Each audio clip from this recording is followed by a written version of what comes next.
د حضرت علی رضی الله تعالی عنہ روایت ده، فرمایي چې نبی کریم صلی الله علیه وسلم موږ د داسې حیوان د اخیستلو نه منع کولو په قرباني کې چې د هغې ښکرونه به ماتو یا به یې غوږونه کټو. د دې حدیث روایت سنن ابن ماجه کړی دی. محترم مسلمانانو ورونو، چې کله حیوان د قربانۍ لپاره اخلئ، پسه، غوا وغیره، چې د هغې ښکر مات وي، داسې مات وي چې د هغه د بیخ نه وتی وي، نو بیا په هغې قرباني نه کېږي. او که بیخ نه نه وي وتی، لږ مات وي ښکر بیا پې کېږي. او که غوږ یې کټ وي، 3 میسې 3 میسې نه زیات، نو بیا پې قرباني نه کېږي. دارنګې لکۍ د 3 میسې 3 میسې نه زیات کټ وي، که هغه بیا قرباني پې نه کېږي.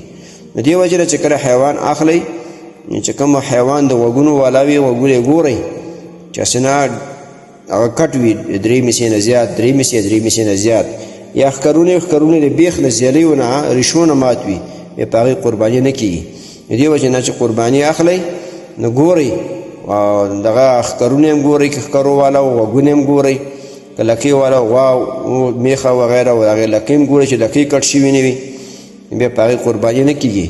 دې وجې نه پیسې چې په ورکوئ، بعضې جلابان دې چالاکه وي، نو دغه عیب والا څاروی در باندې خرڅوي، حیوان در باندې خرڅوي، نو هلته ښه متوجه اوسېږئ د قربانۍ لپاره چې څاروی حیوان اخلئ، نو هغه نواقص ښه ګورئ چې نقصان والا حیوان در باندې خرڅ نه کړي. محترمو مسلمانانو ورونو، تاسو ته چې کوم روزانه د حدیث د مفهوم راځي، نو د مهربانۍ او د ثواب له مخې نورو مسلمانانو ته لیږدوئ او شیر کوئ. والسلام. د دیوبندي مسلک حنفي کاروان سټوډیو لخوا وړاندې کیږي.